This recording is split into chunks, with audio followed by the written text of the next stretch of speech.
Hi, I'm Congressman Dennis Kucinich, and I want to thank all those participants in the AMI Monetary Reform Gathering for your participation in this important event. I particularly want to express appreciation to Stephen Zarlenga for his many years of painstaking work in documenting the failures of our present monetary policy and a system which does not truly serve the interest of the American people. I also want to thank Stephen Zarlenga for the assistance that he has provided on landmark legislation which will soon be introduced that will for the first time bring some of the basic principles of the American Monetary Institute's work into a legislative form. Specifically, when you look at the kind of broad-scale unemployment that we have in this country, when you consider that 15 million Americans are out of work, another 12 million Americans are underemployed, that the American Institute of Architects have said that there is between $2 and $3 trillion in infrastructure needs which have not been met. And you see that we have a government which is starved for capital. And we have state and local governments which have very limited ability to be able to meet the needs of repairing roads, bridges, water systems, sewer systems, embarking on transportation projects that could put millions of people to work and also have a favorable impact on our environment. You can understand that we are at a moment of crisis. A crisis that requires that we look at the structure of our systems. Stephen Zarlenga has done that. And as a result of the work that I have had the opportunity to do with Stephen, and right from the beginning, when I first met him on the 5th of May in 2005, we have charted a course towards looking at what can we do about the conditions which have crippled our economy. What kind of thinking has produced these conditions? One thought occurred in 1913 with the passage of the Federal Reserve Act. Stephen Zarlenga understood how crucial that act was in really privatizing the monetary system and putting it beyond the reach of so many Americans who want to have capital for their businesses, who want to create jobs. So the singular proposal to put the Federal Reserve back under the control of the government through having it become a bureau under Treasury is a very important development, and that will certainly be included in our bill. The fact that the fractional reserve banking system has enabled banks to spend money into existence without necessarily any public purpose, how they can pyramid the wealth of a few at the expense of the many, is something that Stephen has talked about for years. And we're addressing the issues relating to fractional reserve banking and making major changes in that system that closely parallel the work that Stephen has been involved in for decades. We understand that the ability to coin money is a basic constitutional privilege that Congress is supposed to be involved in, and that Congress has the ability and the right to be able to change the present system. And so, again, looking at the work that Stephen has done, we have been able to identify a mechanism by which the government can spend money into circulation for the purpose of investing in infrastructure, investing in our economy, investing in rebuilding America, investing in putting millions of people back to work.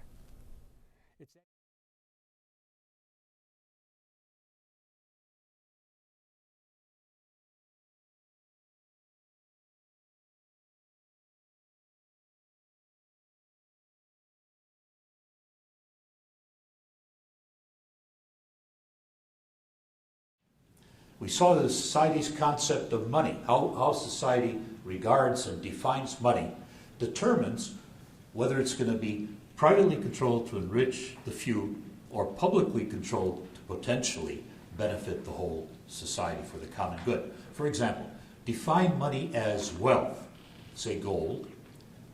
Who's going to control the money system?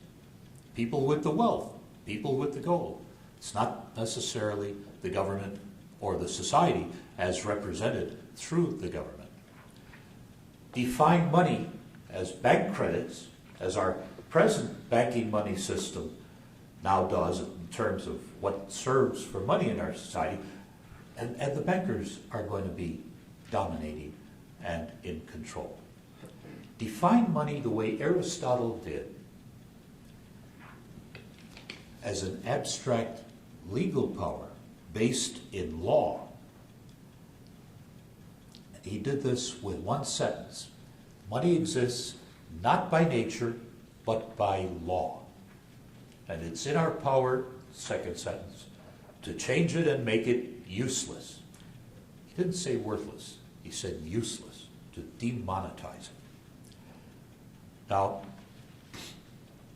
if you define it that way, then society has a chance to control the monetary system for the public good. Everybody wants the infrastructure.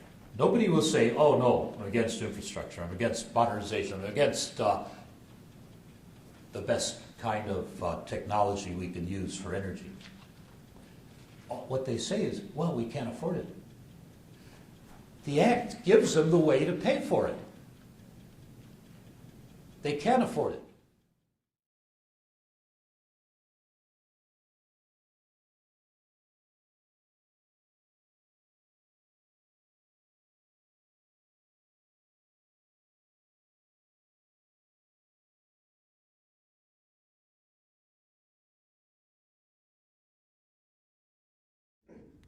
Okay.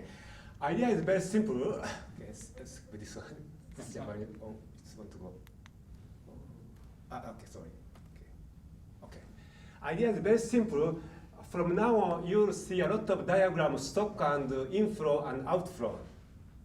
So this is the same as the hot tub analogy. Whenever you open the hot tub, you get water flow and water also outflow. So whenever you see this stock and flow diagrams, you can imagine this hot tub. So that is why it is easily understood by everybody. So money analysis is the first subject which we have to deal with. But compared with ordinary macroeconomic textbooks, all macroeconomic textbooks start with the concept of GDP and how GDP is determined, and money creation it's come only as a secondary part. So it's totally, my analysis is totally different from all existing macroeconomic analysis. So money has to be the center of modeling. It's not because of my belief, it's because that system can only be described in this way. So this is a good thing to use system dynamics method to create economic models. Okay. So money has to be public. Okay.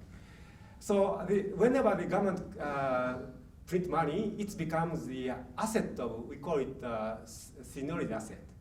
So at the same time, government revenue increase. So this is only one new account which we have to create under the public money administration or the central bank. All right. So this is small changes. How, under this small change, how we can cope with the most imminent problem we are facing. Actually, I repeat, this financial crisis, the most important thing we have to deal with. And to overcome this one, government should spend if we really want to stimulate the economy. But they say we don't have money, and we can't raise tax. Because in Japan, every year, Japanese government have to borrow 44 trillion, at least 44 trillion yens to make the government budget in balance. But they say they can't borrow, keep continuing because that's continue to accumulate debt. Even though we know that we have to borrow money, but this leave all debt to our kids. So we should avoid this one. So government in trouble, they can't do anything. So this is the issue we are facing currently. All countries are suffering from debt. So all countries suffering from debt. So inevitably, they have to overcome this problem. Otherwise, they have to face a serious governmental crash or the drops of the security prices, government security pricing. Okay. So now you understand our financial system has very system design problems. And by introducing the American Monetary Act, there will be no inflation cause. So this is the recessionary case whenever we reduce debt under current system. This is the price level whenever we introduce the American Monetary Act. So actually, inflation is not created as long as simulation model is concerned.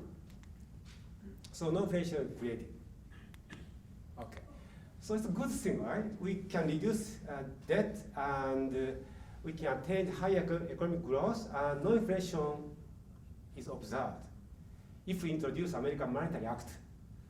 So it's very convincing. And so my conclusion is so it should be worth being implemented. And we have nothing to lose.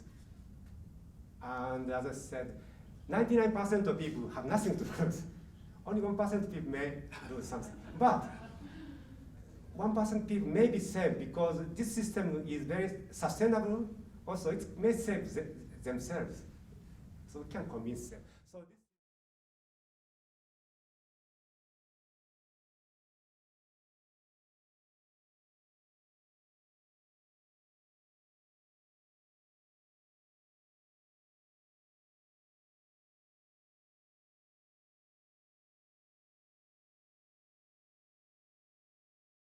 So today you have a situation where what used to be military conquest, conquering the land by military force and appropriating it on a hereditary basis, is now being done financially and peacefully with much less overhead. The objective is still to obtain the land, but it's to obtain it by lending and foreclosure and then emptying out the country.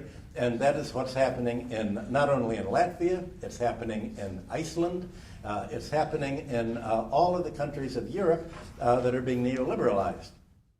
The economy. And by financializing their economy, they meant privatization on credit.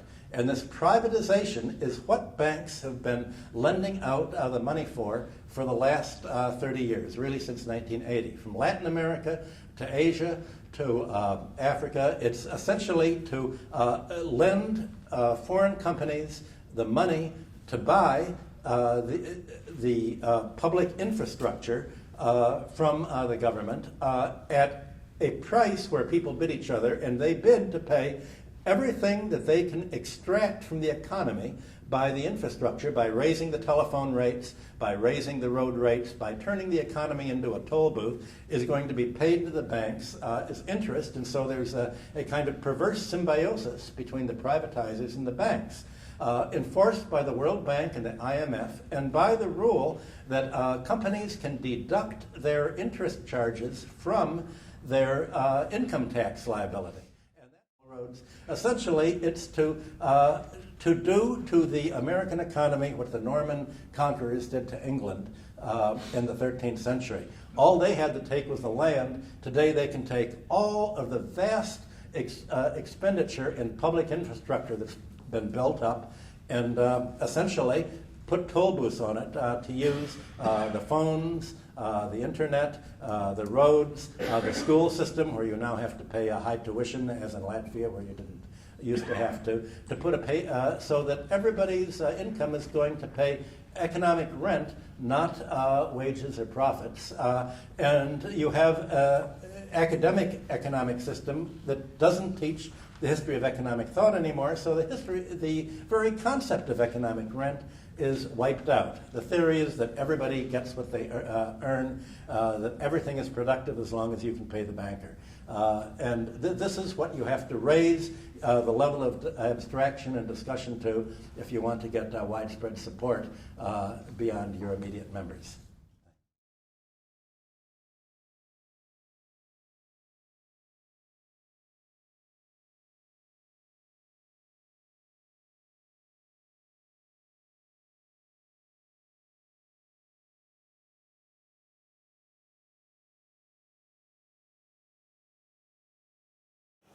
The basic underlying cause of our economic problems is the privately owned, debt-based, interest-laden monetary system.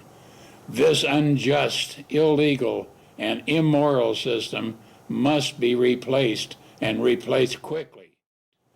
The American Monetary Act makes it possible to send every United States citizen a tax-free check of $5,000. That would be $10,000 in a family of 2, or $20,000 in a family of 4, and so on. Under legislation already to be introduced in Congress, we can take back control of our monetary system and make this possible. This legislation will also create millions of good-paying jobs by rebuilding our badly decayed public infrastructure, which includes schools, roads, bridges, water and sewage plants, and so on. It would also make it possible for our government to become the employer of last resort by providing jobs at a living wage with full health care benefits to those unable to find a job in the private sector. Our legislation will make it possible to really have no. It's time to take back control of our own money. Unless we take back control of our own money, our nation is lost to us and our children and their children. We simply cannot allow that to happen. No more delays, no more waiting. The time for action is now.